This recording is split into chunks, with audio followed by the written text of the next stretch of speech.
Mambo ya uchumi ni muhimu sana. Tuache porojo yote. Suluhu ya umaskini ni sisi wenyewe kujipanga na kusimamia uchumi wetu kwa njia ambayo inafaa. Tuanze kuangalia kwamba mali yetu ambayo tunatoza kwa ushuru inafanya kazi gani, inatumika vipi. Na tuache mambo ya kutegemea mambo ya agriculture.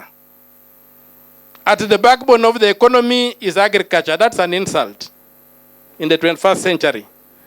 We must get into the service industry. We must begin competing with the rest of the world. We must begin embracing our comparative advantages. We must begin creating millionaires in our villages. We must see rich people across the country. And we are not going to do that just by repeating this mantra that agriculture, agriculture, agriculture. We must manufacture. Sasa hivi tunapigana kule bunge.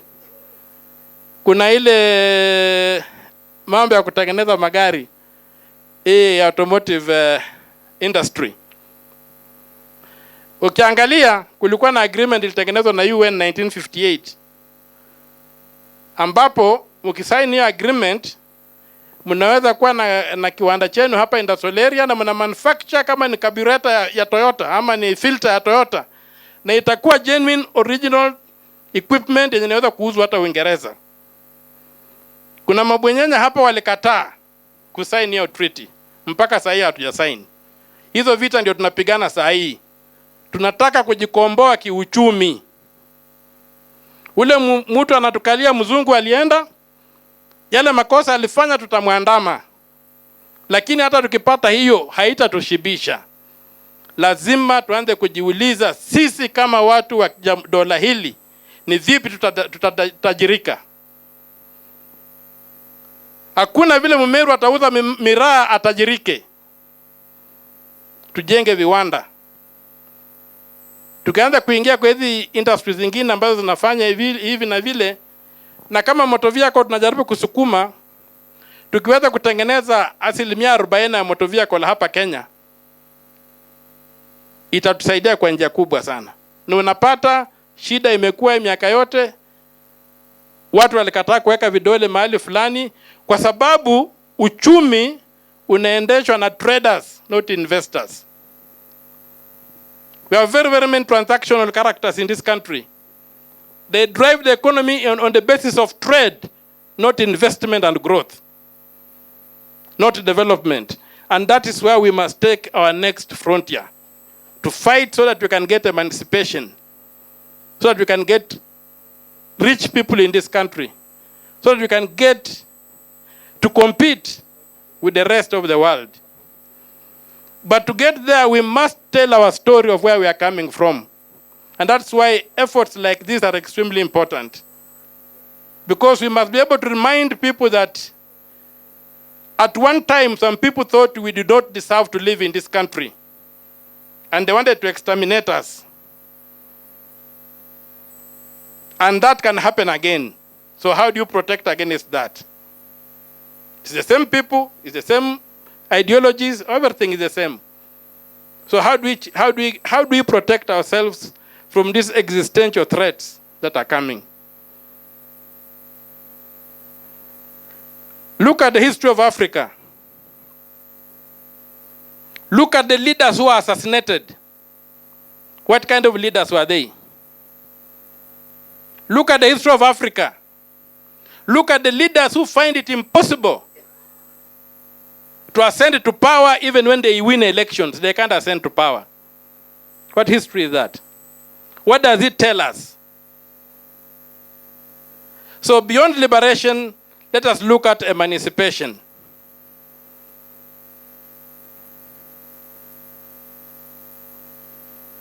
Let us look at emancipation. Let us transit from the narrative of Joshua into the promised land to Nehemiah coming back from Babylon. We are no longer in Egypt. We left Egypt in 1963. Right now we are in Babylon.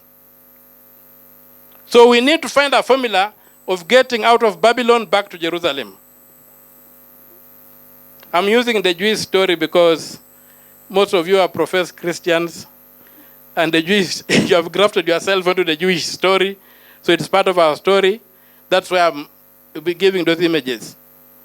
But let us look at how do we, with the knowledge we have now, with everything we have gained, how do we go back and be the people God intended us to be? How do we go back to be rich people, to be wealthy people, to be people who can engage with other people on the same level? Kenya is one country that does not need any donor aid. If you know what some of us know, you will realize that Kenya does not need anybody's dollar to come into this country. Even if you look at our budgets, even the loans that are coming in now, we are getting what they call aid in appropriation. Okay. So let us try and do what is necessary to emancipate ourselves, and that emancipation begins with a story. And our story goes far back. I'm very happy to hear people like Mekatilili Wamenza being named here. We have people like Otenyo, whose head is still in London or somewhere in Europe, which needs to be brought back. We have all these narratives that we need to tell. And ultimately, I'll conclude on what Muse said. He was referring to what my sister-in-law, Jennifer, had mentioned, that we need to write our story. Because when Muse, like Gidu, walks to go and meet his ancestors, it's like burning a library. And so if we don't write what he has, we lose all that.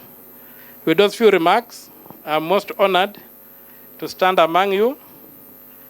And I extend my hand to all of you to join us in the endeavor I want to undertake with the Senate to go around the Republic and, using the county as a point of focus, document the injustices that were committed by the colonial government in our country. Thank you very much, and may God bless us all.